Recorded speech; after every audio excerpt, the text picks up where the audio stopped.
I think, yeah. Good evening to one and all who have joined us app and through our social media handles. We have in the house a master, a chess prodigy. When you look at him, you feel that he does justice to the term that chess is a royal game. Always well dressed, soft spoken, and at the same time thoughtful about all he says. Vidit Gujrathi is the perfect ambassador for the upcoming boom of Indian chess. He holds rank number 2 in India and rank 22 in the world.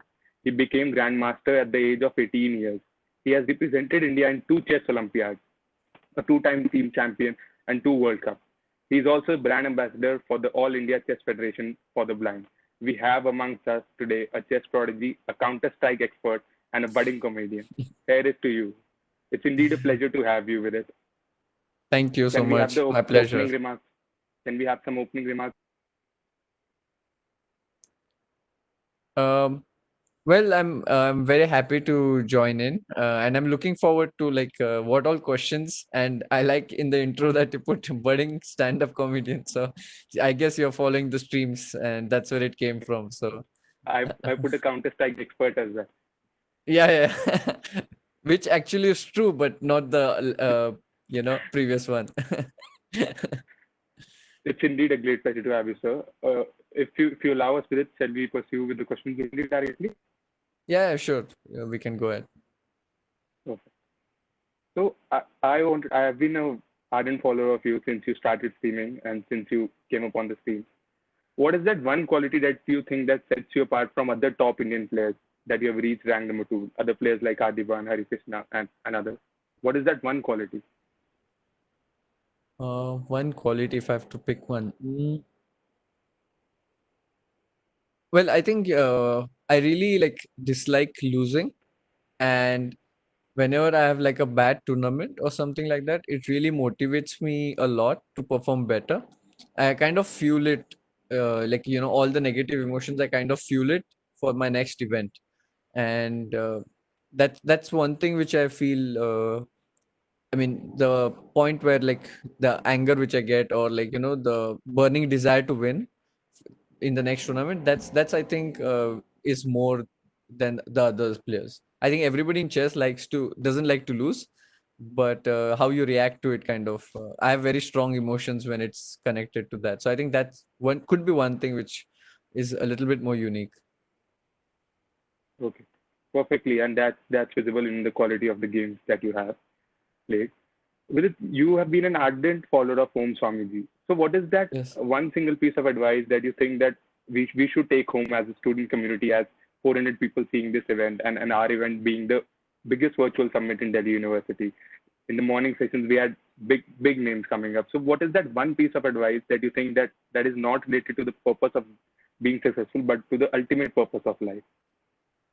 That's a great question. And I mean, I don't have any wisdom to come up with, but I'll just quote a few learnings from him. I think once he came out of, like, he renounced his life, he went to the Himalayas, he did meditation and like all the other sadhanas to, like, understand the truth. And after he understood it, he sent an email to all his loved ones. And in that, there is one line which really like stays back with me, uh, where we kind of in everyday life, I mean, I'm not quoting him exactly, I'm just giving you a different The picture. rough So idea. yeah, so in everyday life what we do is like we are chasing happiness, right? And we feel like if we do one two three things, then in the end the product will be happiness, or will feel good. But it's actually the journey which is more important. It's really like it whenever I think in this way, it really takes off the stress. And then I realize, okay, if I have one bad day, okay, it's just one part of my entire life, and the next will be better. So to enjoy the journey, and just when you take off that burden that, okay, if I achieve so much and then I'll be happy, which never happens, because there will always be Yeah. some new challenges, right? So like, let's say I'm streaming and I'll think like, if I get 100K subscribers, I'll be happy. But it's Yes. not like that actually. Then I'll have next ambition, and then I'll have different set of problems. But the process of going from 40K to 100K, if I'm enjoying that, there'll be so many small moments which I'll miss out on if I'm focused on the end result. So the process is more important, and if you're enjoying it, that's the best. Like then you're happy. So I think this is Definitely. one It's about takeaway the which I journey. really, yeah, this is one takeaway which I always keep in mind, at least in the recent times, and which I've learned from him. Thanks a lot for that answer, Vidit. Uh, my next question would be, who would be your dream opponent? One Dream opponent that you opponent. dream of, yes, in chess. Well, I mean, if it's a dream, then I can bring anyone, like from Yes, past. So I Fischer would Kasparov. definitely like to play Fisher. I mean, he was a legend, and like when I was playing chess, he was like he had retired and he was not playing anymore. So it would be amazing to just get the feeling of like even hanging out with him, having a chess discussion with him. That would be great. I mean, I know that he was very hard to approach back in the day. So if you Yes. could get like 1 hour or something with him, it would be amazing. I would learn a lot. Definitely Fisher. With it, for the a lot of students who are watching us, most of them have some kind of an interest in sport. So, how much do you think talent counts in becoming better at chess, or any indoor game for that matter? Well, they say many people say that talent really matters. You have like some inborn talent, but for example, basketball, you need height, so you need some attributes. But when it comes to chess, what I've realized is that talent might play a role like genetics and all, but a very small percentage. So if you're starting out at something, most of it is practice. So let's say I want to learn some software right now. It doesn't necessarily mean that I have talent for it. It's just that I've seen a lot of videos on it and I'm practicing myself to, get better at it. Let's say I want to learn video editing. It's not like I have a talent for it. I'll just watch many things. I'll do more work on it. So it's basically practice. Like that's my philosophy. It's practice. I don't believe so much in talent. Definitely, and it's practice you have that it's got you to this position, I think. Now, I would want the panelists to ask some questions as well. Dishan, can we have the question from you?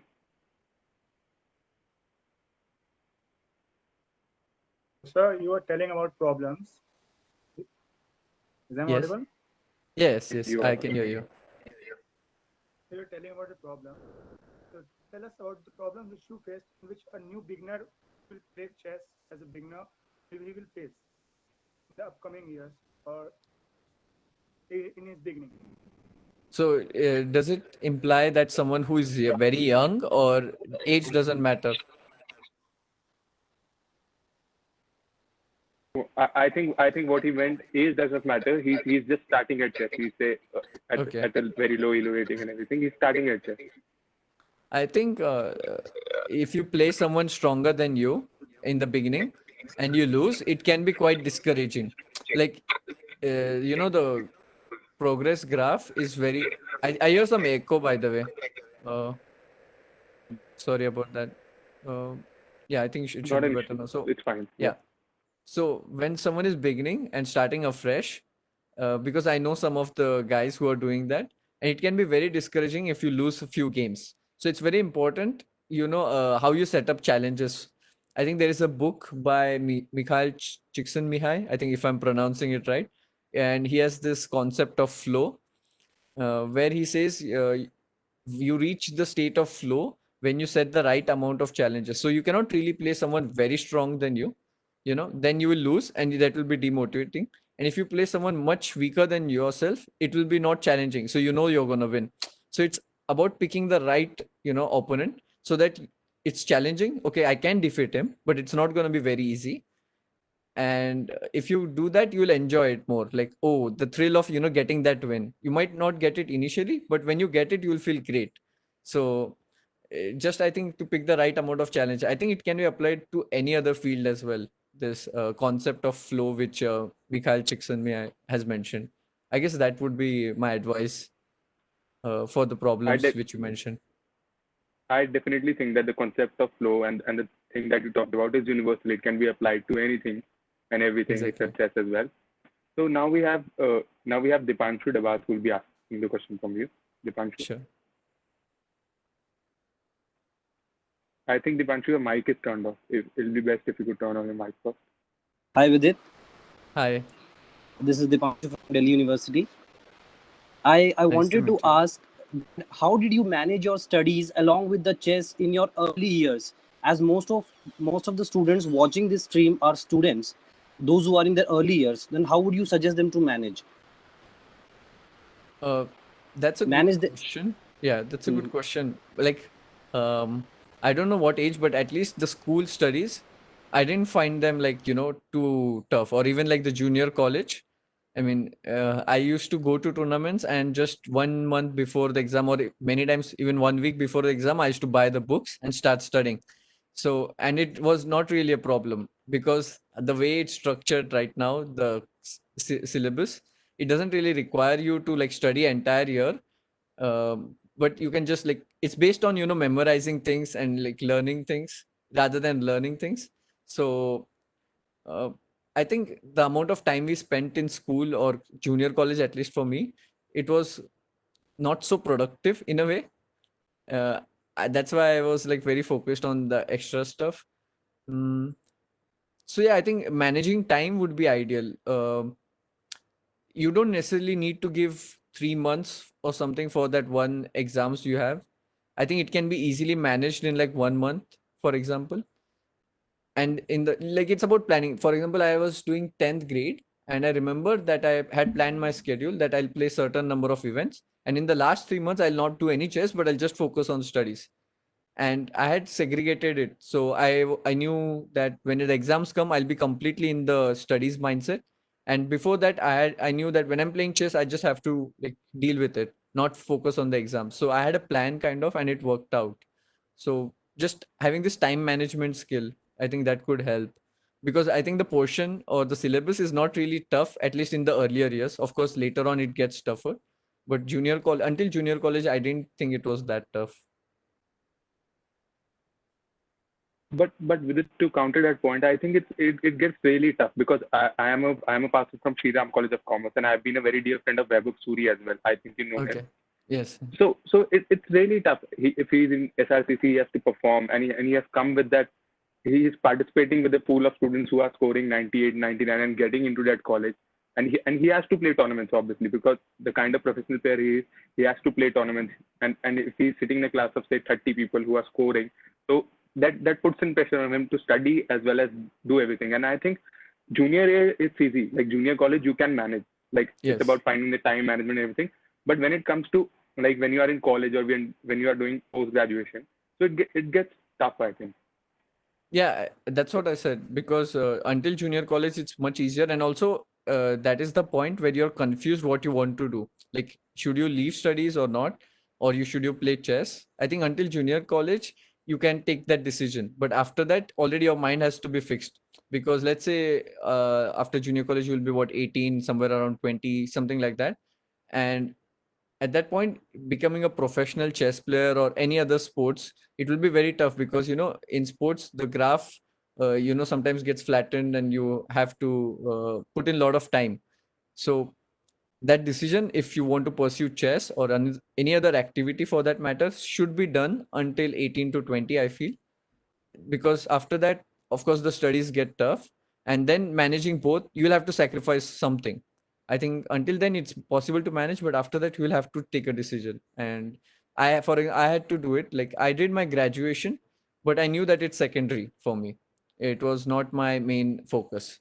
So I focused mainly on chess that time, but I did my graduation. I didn't care so much if I get like 80% or 70%, something like this. So I took that decision, and it was very clear in my mind that I'll pursue chess. I guess in Vaibhav's case also, probably he was a little bit more confused because he was inching to the like higher level of Grandmaster, but yeah, that's why I think it was more confusing for him. Sorry. Now we'll have Abhishek ask the question. Abhishek, can we have the question, please? Vidit, I'm Abhishek from Los Angeles. So, first of all, congratulations for all your achievements. And Thank you so much. my question will be, how has the journey been till now for you, and how are you planning for future? Mm, the journey, what exactly in journey would you like to know? Means, how did you like? Means, did you like the coming up with results, and were these were as per your expectations, and you thought, as you said, that you thought of pursuing chess and giving priority more to chess than your studies. So, did you are you satisfied with your success, and are you planning to pursue any new ambitions? I, I I think what he means to ask is that like how has the journey been till now, and what are you eyeing for now? Like Yeah, obviously yeah, we want, exactly. all of us want that you become the world champion, but like what's the strategy, or what's the formula to not lose focus and not lose sight of what you want to do and what you have been doing? Because there'll be bad games, there'll be bad games in your life, there'll be bad tournaments, but what is that one thing that tells you that you have to keep going? Uh, to explain my like journey, it would take a long time because basically I've been playing chess for 18 years. I started at the age of 7 and now I'm 25. So it will be a very long explanation for that. But I, I'm very happy with the end result, how it has been, because I can't like imagine it anything else right now. I'm very happy to play professionally chess, and it has given me a lot, the game of chess. So I'm happy with that. And my next aim would be like my world rank is now 22. So it would be really great to get into world top 5 or top 10. But I know that, when you get to that top level, you have to make so minute changes, like the amount of skill. Like let's say I work 1 month every day, let's say 6 hours. It's no guarantee that it's going to help, but I'll make that jump from world 22 to world 20 after that. So the difference is the what to say the amount of hours you have to increase, the effort is increasing, but the result won't be that Result big. is, It will be very yeah, gradual increase. So I just have to be like uh, very persistent. But my aim is yeah, definitely to get into like world's top 5, top 10. And right now it's a welcome change that I'm stuck at home because I was kind of tired of like just jumping from plane to plane. So yeah, I'm happy actually with how things are right now. definitely we are more happy than you are because we can see you now. uh, I would like to ask the next question, like, Yeah. except for chess, what are the two best things that you love, like two things that you love the most except for chess? I think it's with all the guys. They love technology. I mean, if there's some new tech in the market and you kind of want to get it, I think most of the guys are into electronics, so I'm very curious about that. I love fancy gadgets. That is one thing I would say. uh, and another thing, I used to love reading a lot. I've reduced right now because I'm streaming, but Yes. I made a habit to always like read a book while going to bed, and it was working very fine because let's say you get condensed information, like a guy who has spent like 40 years doing something, he writes an autobiography and you get all that knowledge in like 1 week or 2 weeks. So I think that's a great way to, uh, you know, feed your brain.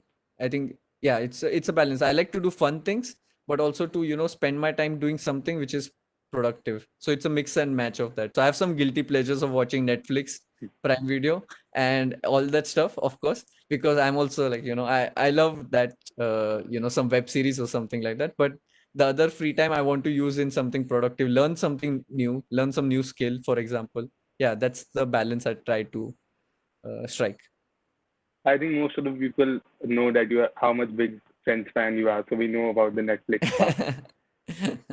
uh, I wanted to ask another thing, like, don't you think, and how would you like to comment that Indian chess lacks girls participation big time? So it's kind of a male dominated sport only. Well, I would disagree. I don't think it's a male-dominated sports. I think chess is one of those sports where women can participate in the men event, which are basically open events, and there are no restrictions. But if you look at worldwide scenario as well, there are women grandmasters, but not many who have reached the absolute top. And it's such a like big discussion, and I don't know why is it happening like that, but absolutely there is no reason due to lack of let's say uh, having like some male domination or something. It's definitely not because of that. Just maybe not many people find it attractive as a career, or because there are a lot of responsibilities once you grow up, right? And also, for example, I'll give you a very simple example. When I was 15 or 14, I was traveling alone, or even when I was 12, I used to take my like abroad flights because for some tournaments, and I had to make a decision to travel alone because the expenses were huge. Let's say if you have a girl in the same situation, it would be tougher for her because to travel alone because of the safety reasons, as we all know, because even a parent would be concerned, how can I send my girl so far away all alone? Then your parents have to travel with you. So there are some things like that which kind of could be the problem, but definitely nothing else. It's just, I think, societal thing, probably. It's probably the journal lack of girls participation in most of sports. So I think that is the reason. Yeah, I think And it's and nothing with it, specific. Yeah, definitely because it's a and mental sport, so physical attributes don't matter. Actually, it's one of the fields where it's quite level. So yeah, and there is one player, I don't know if you guys have heard about it, Judith Polgar. She became a grandmaster at the age of 15. She defeated Kasparov, Anand, all the top players, and she was in world's top 10. So that could be a role model to aspire for. yes, definitely. And with it, what is the role of physical exercise in an indoor game like chess, and which is more mind oriented and which is more kind of a mental thing? What is the kind of physical routine that you follow? Before the lockdown, like I like to go to gym, but not so much. I get kind of bored of it after a while. So what I do is I play a lot of sports. I used to play badminton, basketball, something which is competitive and fun, because just going to the gym, lifting weights doesn't excite me so much, as you can probably see when you look at me. But yeah, uh, also when it's physical activity, I like to keep it fun, and the importance is not that great compared to other sports, because there you have to watch your weight and every small muscle, like they take care of. When it comes to chess, I think you need to have basic level of fitness. Let's say you should be healthy, and stamina plays a role later on, of course, but compared to physical sports, yeah, it's very little amount of fitness you need. You just need a basic level of healthy bodies, that's all.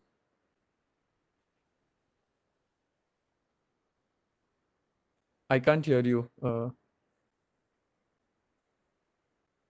I'm sorry about it. I'm sorry Yeah, about it. In one of your no TED problem. talks with it, you said that you had reached a dead end. Your progress had stopped, and even you thought of quitting chess. So, how did you get over that phase? How did you bridge that gap? And what would you suggest to the people who are going through the same phase? That's a good question. For me, like, I think individually everyone has different problems, so we have to analyze what it was. In my case, it was that I was taking too much pressure, because I was close to becoming a grandmaster when I was like 14, 15, and that time it would be considered like a prodigy, and like it would give a lot of benefits. But when I used to come close to like giving the final strike, my hands used to like tremble a little bit, because, oh, I'm so close, that's it, it's about to be done.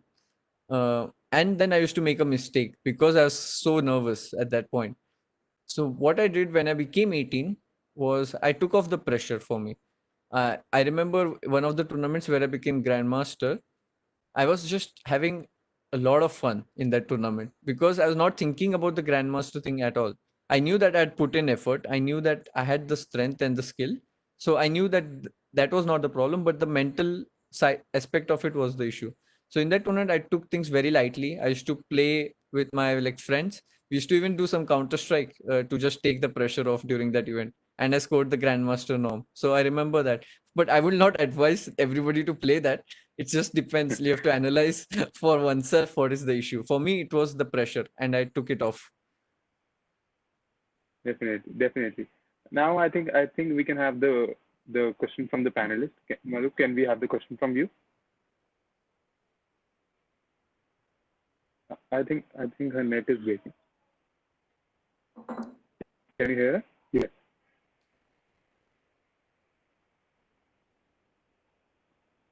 I think let's wait for her net to stabilize. Until that, I'll ask the question. Sure. With it, even though chess is a sport that can be played following the social distancing rules and after the post-COVID time, how has COVID-19 affected chess tournaments? Like, Actually, it has not affected. It has actually boosted the game.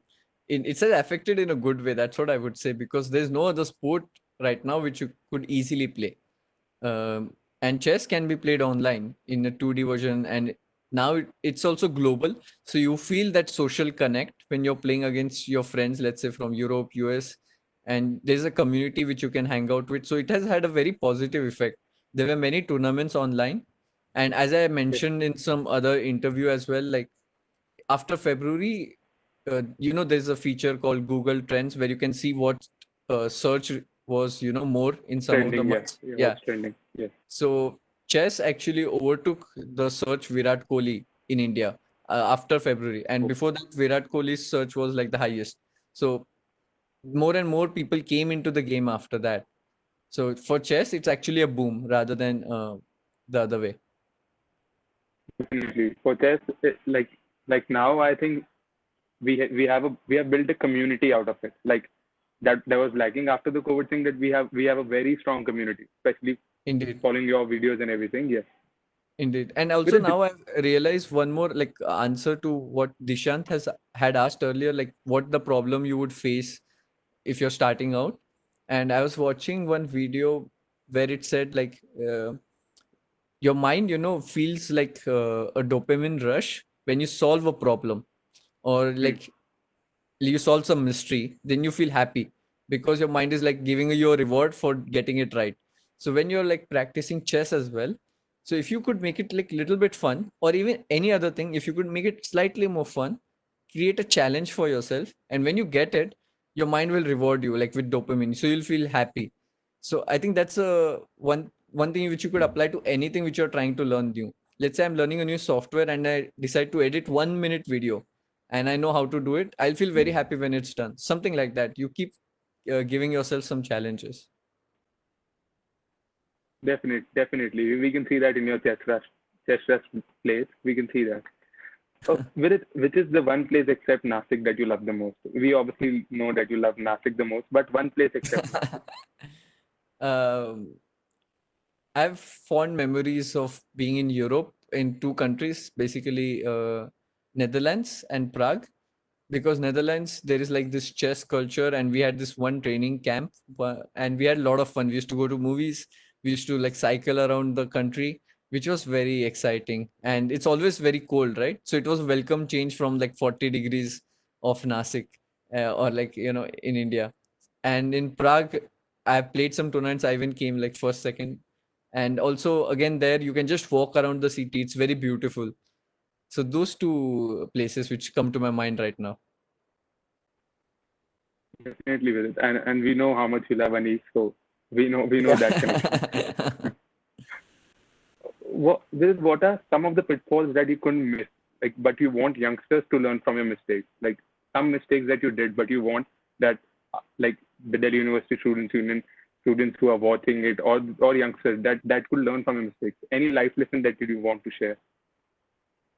One thing which I would really emphasize is on managing your time. And for me, I used to get distracted from my path, let's say, because of some addictions. And I think we all have some or the other addiction. Eh, the word addiction also has like a negative connotation, because if you say something like this, people immediately, the first thing which comes to their mind is like alcohol or cigarette, something like this. I'm not talking about that. Even like small guilty pleasures, it takes away a lot of your time.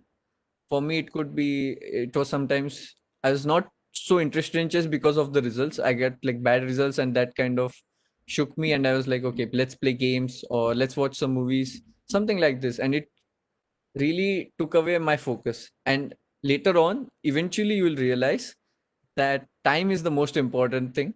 You will never get it back. Even in Bill Gates' documentary I was watching, one thing which he cannot buy is time. So he manages his time very effectively. So yeah, that's one thing. And how to go about it is, it requires a lot of discipline. It requires a lot of discipline, but just be mindful of it. Like you will never get back the time. And one of the things is in COVID-19, we think that we have so much time, we can, now relax. But after 6 months, let's say everything will be gone. I mean, it will be normalized. COVID will be gone. I suppose that would happen. That time, the market will open and all the opportunities will be there. So the one who has put in the efforts now in the last 6 months, he will be developing some new skills. And people in the market always want people who are skilled. Even if you're looking for a job, if you're skilled, you will get it definitely. So this 6 months, how you use it is going to define, like, when the COVID situation is gone, how successful in a way you could be. With one question popped up in the chat box, and I think I should take it. Do you remember a Sure. specific experience of yours where you wish that chess had done something differently? Like you wish to change that moment. If you were to do it over, and if you were to go back in time and do it over again, what would you say? Go back in time. Um, okay, there are so many things. I don't know which one I would like to change because it's not a perfect life by far. Uh, yeah, I'm sure it's I kind of froze after this, just thinking about everything what I've done. Um, yeah, my biggest regret is one of the biggest regret is when I was 15 and I didn't become a grandmaster at that age. It took me 3 years to do so, where I feel that, so if I had some guide, some coach at that point who would tell me that you're this close, just go for it, just be persistent.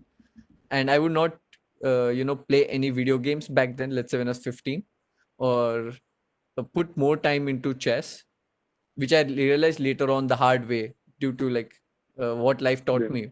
But if I could change, I get back those 3 years of my life and be more focused, I would do that. Thanks a lot for that answer, Vidit. Uh, like concluding the session, I would like to ask, what is the message that you would like to convey to our viewers Um, as a final statement, or as a final word from your mouth? I I think instead of taking, like, many new, like, advice, one thing which I'm myself trying to learn, as I mentioned earlier, was to enjoy the journey rather than being so focused on the end result. And if we could do that, like, every day of our life could be, like, much better, because we are so stressed how what will happen afterwards. We forget to enjoy the journey. And I'm trying to do so, we all can do that together and be more mindful of it in general. Perfect, perfect. Malo, if we have you, we can ask you a question as well if your net is working. Uh, hello everyone. Hello. Audible now? If Yes. you are. Yeah. I hope you all are doing well. My name is Malo. I'm from Jharkhand. Vidit sir, I want to ask you one question that there are so many dimensions for success. Like people define it in their own way. So what is your version of success? What do you think success really means? um, I think in the end all we want to do is, like, be happy. So if we are content with our life, like what we have done, and we are happy, I think that would be success. Of course, it doesn't mean that you don't go after, like, material things, or you don't, like, aim for excellence, or that of course gives you the financial freedom and everything else. But I think even we buy things and we buy a new house or everything, car, it's just because we want to be happy, right? So if we can be content and we have lived the life how we want it to be, I think that would be success. So that's what makes it fun. Everyone has a different definition of it. Perfect. So but eventually we are all trying to be happy. That's a good note to end the session with it. Thanks a lot for joining with it and taking the time Thank you. out My pleasure. from your packed schedule of streaming.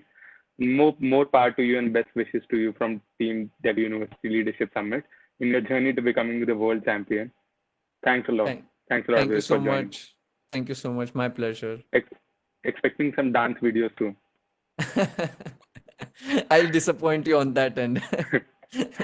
Thanks for tuning in. Thanks to Thank everyone who you. has joined us through Facebook and through our Cisco WebEx app. Our next session for today will be at 7 p.m.